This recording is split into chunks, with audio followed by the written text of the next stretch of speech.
You gotta love it. Proper British coastline. We're on an adventure across the UK as it opens up for travel again. Run!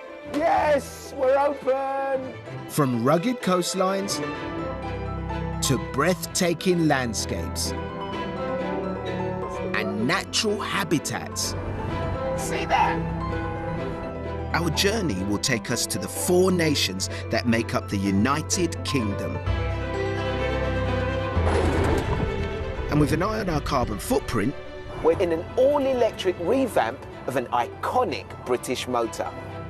On this week's show, Lucy's behind the wheels in Wales, where she'll be trying to take it down a notch. Oh God, I'm going a bit too fast. That's right, it's quite a discipline.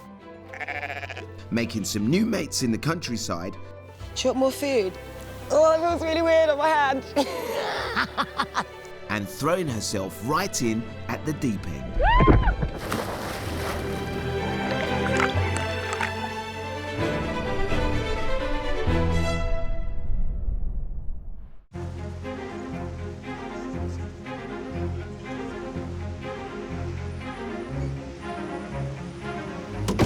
Hello and Croeso I Cymru, or welcome to Wales and the next leg of our travel show journey across the UK.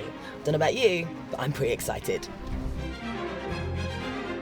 We're in Cardiff, the capital of Wales, a country that usually attracts 1 million international visitors a year. Now, how do we turn it on? Nothing but silence. At the moment, I don't really feel like I'm driving a big van. It's quiet, it's smooth, a bit too smooth. There's no sound, which is freaking me out a little bit. I'm not completely confident with it yet. At one of Cardiff's most recognisable landmarks, there's definitely a sense that tourism is returning. But I'm heading south to the waterfront, a symbol of the city's successful regeneration. Cardiff Bay, or Tiger Bay, as it was known to locals, was home to one of the earliest large-scale multiracial communities in Britain. Tiger Bay, it's not very far from the door. As the Welsh coal industry grew, so did Cardiff. By the 19th century, it was the biggest exporter globally. Workers flocked to the area, creating a community in Butte Town that was soon home to over 50 nationalities. Keith Morrell is the man behind Butte Town Carnival, an annual celebration of the area's diverse past. This is the core of the traditional Butte Town community. Things have been changed, but this is almost the epicenter of where everything was happening. So describe the festival to me. I would say it's 2 days of music and fun. There's an emphasis on local music. So, with a lot of tourists, coming here, would you say Butte Town Festival is something that they would consider? Would they be welcomed here? Absolutely. As I said, when in its heyday, we were getting attendances of 25,000 people. That was at a time when there may be 4,000 people living here. So it's obviously catering for the whole of the city and yet presenting Butte Town in the most positive light. Yeah. This is a port. And this community, most especially, is built on a port. It's about people coming and going. We love people coming and going. One of the things is, again, about community pride. If you've got something, you want people to come to. Last year, organisers were forced to take the carnival online, but this year they're hoping to hold a stripped-back event. And preparations are underway. For the last few years, June has performed at the carnival. Her Trinidadian-inspired outfit is a homage to the people that once migrated here hundreds of years ago. Buto Japanese is a style of very slow motion. I'm not a young person anymore, so moving quite slowly, it's giving me another vehicle to perform. So I'm just going to take the foot forward and you just slowly lunge as if you're in slow motion, almost like the Bionic Man. Like someone's hit the slow-mo button on us. You just, that's it. You just kind of breathe and slowly move, and maybe I'm going to do a wave. So you take your time, taking your hands. Oh God, I'm going a that's bit too fast. That's right. It's quite a discipline. And then just do a little wave. Just a little wave. Oh my gosh, the concentration. My legs are shaking a little bit. So what was that about you not being young? My thighs are aching, and I just did that for about 2 minutes. Well, it's been brief. I've only been here for a couple of days, but I have had the best time here in Cardiff, and I genuinely cannot wait to see what else Wales has in store for me.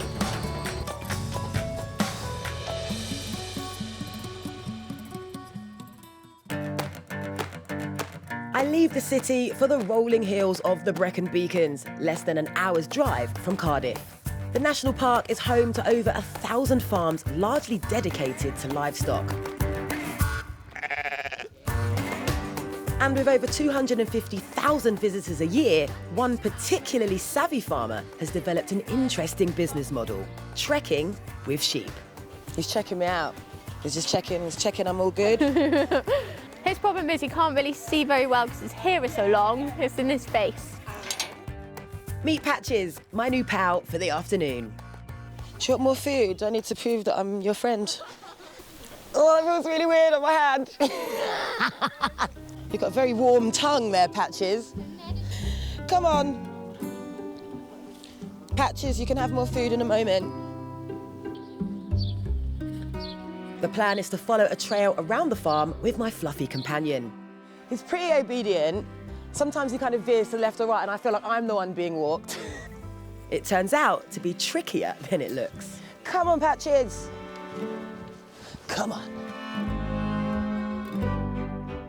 So, Nicola, since lockdown, have you seen demand for this experience growing? Yeah, so a lot of people want to be outside in the open air. This experience, because we're able to be distanced, there isn't so much pressure on that, and people just enjoy being with the sheep and being able to stroke the sheep and actually being able to physically be around them, whereas normally they just see them in the fields and they run away. When we first opened, it was quite slow. We didn't really have that many people. I think people were a bit weary. They were a bit like, oh, really? Walking sheep? Never, not actually heard of that before. We started it because it was similar to alpaca trekking, but with sheep, it's more native. And we ourselves were used to looking after sheep, whereas alpacas were something a bit different and a bit scary. Now, before I head off, Nicola says she's got one more surprise in store.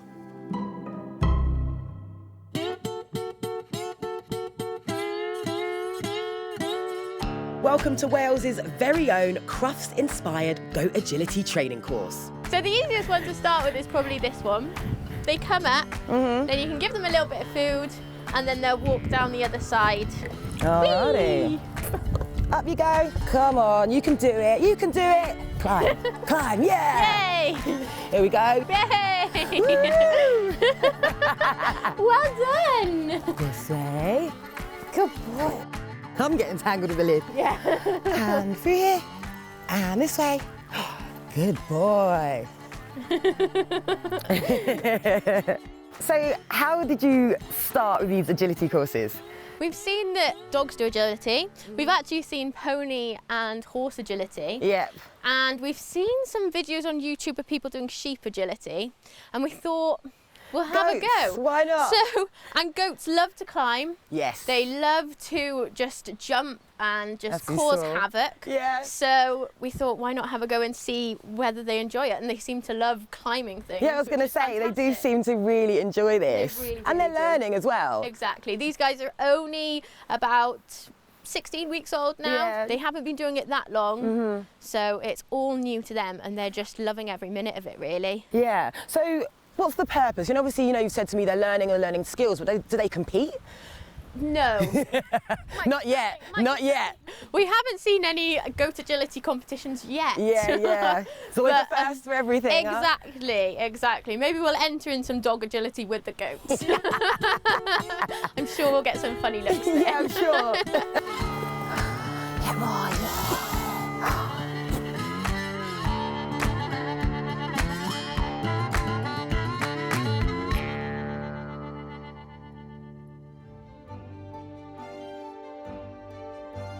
For my next adventure, I'm swapping green hills for craggy coastlines as we head west.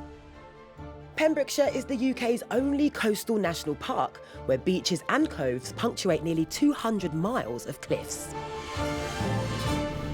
The beauty of Pembrokeshire hasn't gone unnoticed, and in recent years the amount of visitors to the area has been growing. Now, as lockdown loosens, this summer businesses are expecting more bookings than ever.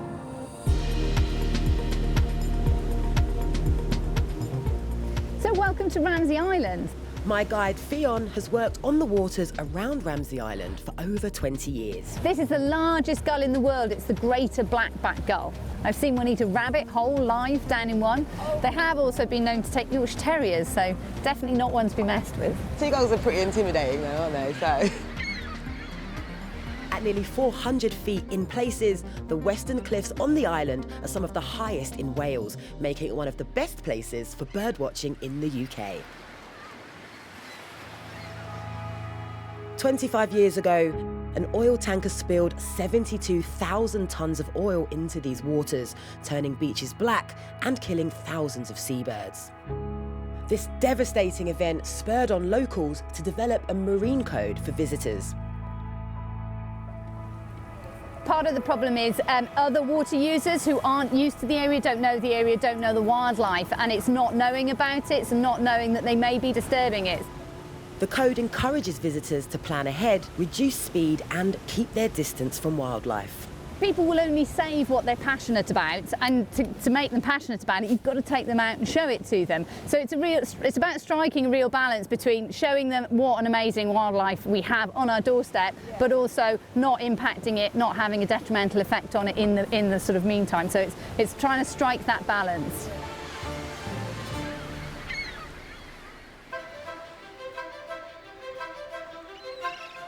In recent years, this stretch of coastline has made a name for itself as one of the best places in the world to go coasteering, which is essentially scrambling along the cliffs.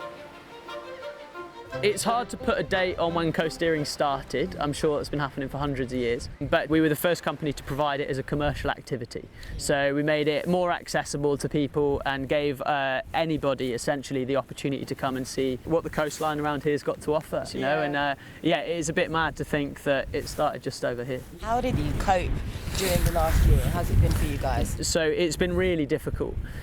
But we are seeing a lot more tourism in the area. There's a lot of people that would be going to Europe or further afield. If we can give them an insight to the spaces that we have on our doorstep, because we know how important they are, especially after the lockdowns, the difference that being outside can make.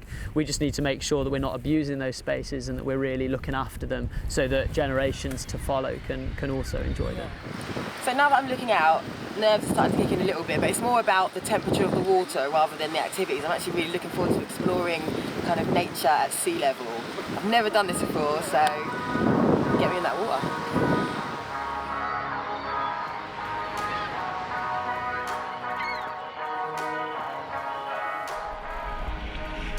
No!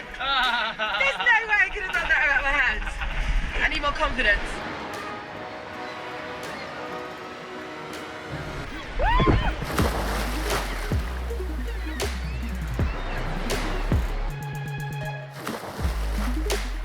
As well as performing backflips, Sam was also an expert on the local geology and wildlife. Now these are quite cool fish because they don't have scales. Then it was back into the waves for the big finale. I can't believe I was looking at these cliffs and now I'm in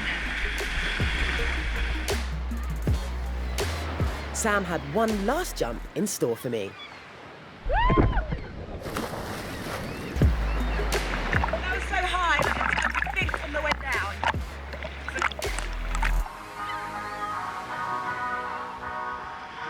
This is real adrenaline junkie stuff, and it's not just about, you know, jumping off the cliffs and getting in the water. There's so much information, so much nature and wildlife, and Sam is so good at breaking it down to the experience, mixing with the kind of crazy sport element and just learning. Honestly, I could do this all day.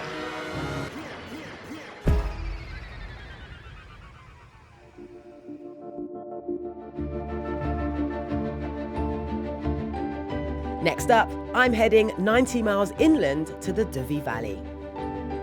situated on the southern edge of Snowdonia National Park. It's home to one of the steepest cliff funiculars in the world. Okay, so I can hear it filling up with water. I think, oh, here we go. We're on the move. What's unusual about this is that it's powered by water, one of only a handful of its kind. So this funicular is 30 years old and was put in place to essentially get people up and down the hill, a hill that was initially used to get slate down. It's a little bit disconcerting looking at the view, but what a view, and what a fantastic use of sustainable technology.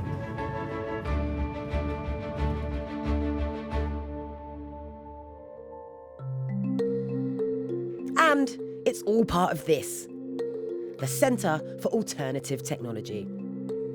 Founded in the 70s on a disused slate quarry, this place was ahead of its time, a pioneer in the move towards renewable lifestyles. In 2009, the region was given UNESCO Biosphere status to recognise the area's green credentials.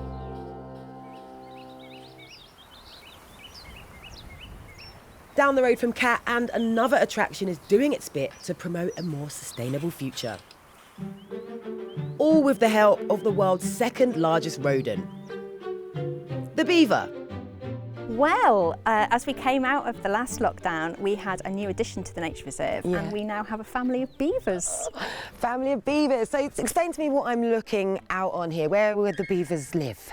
So the beavers are in an enclosure that's just in this area here. They've got 7 acres of wet scrub to get their teeth into. And they're here to help us with reserve management. 400 years ago, beavers were hunted to extinction for their fur, meat and oil. This loss had a devastating impact on the land, and today, ecologists are hoping their reintroduction can reverse this effect. And what was it like finally getting them here? To actually release them and see them swim into that pool was a bit goosebumpy. Yeah, I bet. So here we are, the Beaver Enclosure. I say to people, I'm going into the bog on a daily basis. Sadly, beavers don't have a great rep, but Kim's hoping to change that. There's a lot of misinformation out there about beavers. People don't understand that they're vegetarian, so there's some conflict that they're going to eat all the fish from the rivers. As with anything that's new, that's a change, there is fear around that. So we're just trying to work to educate people that this is what beavers do in this landscape. Well, beavers are just one additional tool in the current climate crisis. Where you have beavers, you have increasing biodiversity. Amazingly, Kim has already seen a change to the reserve. So they've only been in 6 weeks, and already we're seeing changes to the water channels. They're connecting up the pools, they've made a canal, and we're seeing lots of pathways like this where they're coming in and out and they're feeding on this stuff, on the willow.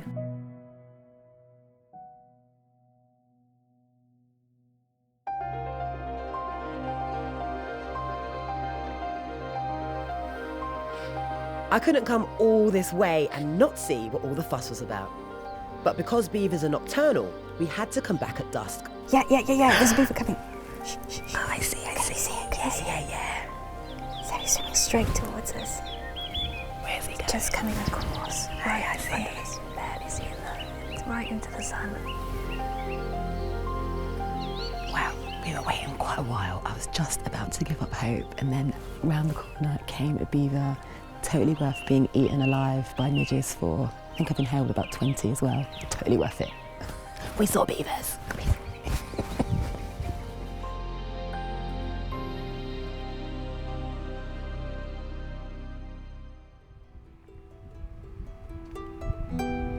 For my last leg of this journey, I'm heading west to Aberystwyth, a popular Welsh holiday resort and home to a thriving student population. I'm at the university's Arts Centre, where Wales's musical tradition is being given a new lease of life.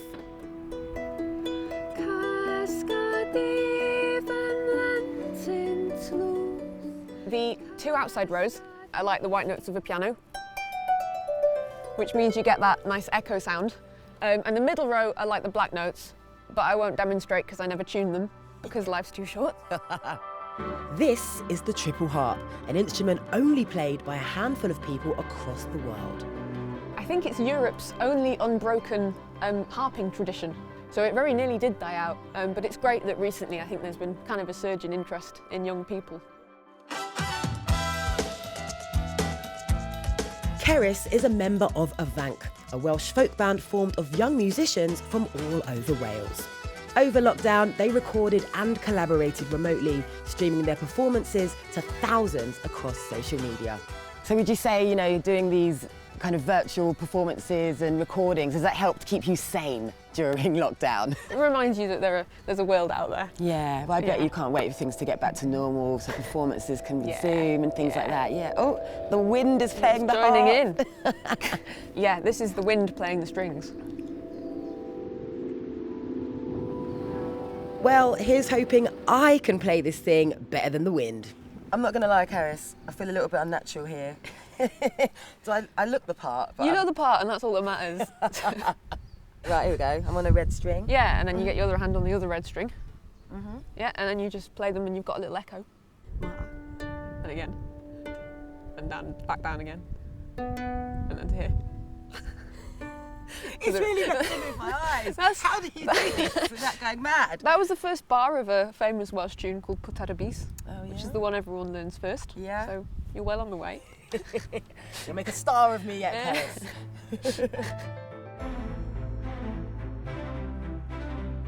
What a trip! Wales has made me feel well and truly welcome. And that's what's really struck me at every turn during this journey, the openness of the people I've met, their history and their hope for the future. Next time, in the final leg of our UK series, Krista is in Northern Ireland, where she'll take to the skies, try her hand at oyster shucking,